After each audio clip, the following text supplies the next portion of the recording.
Iniya SP Balasubramanian அவர்களின் சுற்றில் பாடிய பாடல் ஹைலைட் பண்ணக்கூடிய பாடல் என்று நடுவர்கள் கூறியிருக்கின்றார்கள்.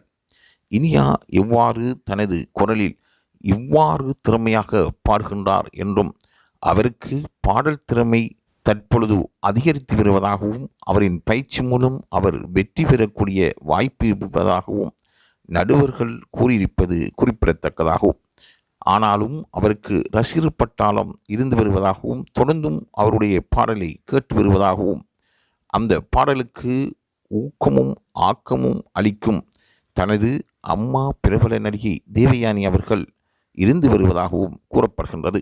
மக்களுக்கு மத்தியில் பிரபலியம் பெறக்கூடிய பாடகராக இனியா மாறக்கூடிய சந்தர்ப்பம் இருப்பதாகவும் அவர் பிரபல திரைப்பட இயக்குனர் ராஜ்குமார் அவர்களின் புதல்வியாகவும் இருந்து வருகின்றார்.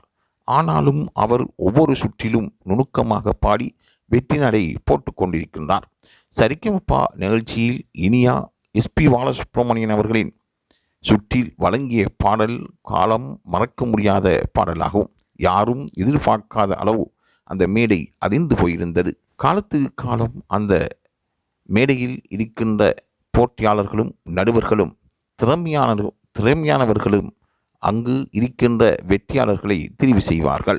ஆகவே அந்த சந்தர்ப்பம் யாருக்கு கிடைக்கப் போகின்றது என்று எதிர்பார்த்து கொண்டிருப்பதுடன் இனியாவின் ரசிகர்கள் இனியாவுக்கு கிடைக்க வேண்டும் என்றும் தனது இணையதளங்களினூடாக செய்திகளை பரிமாறிக்கொள்கின்றார்கள். தொடர்ந்தும் இது தொடர்பான செய்திகளை பெற்றுக்கொள்வதற்கு லைவ் தமிழ் செய்தியுடன் இணைந்திருங்கள்.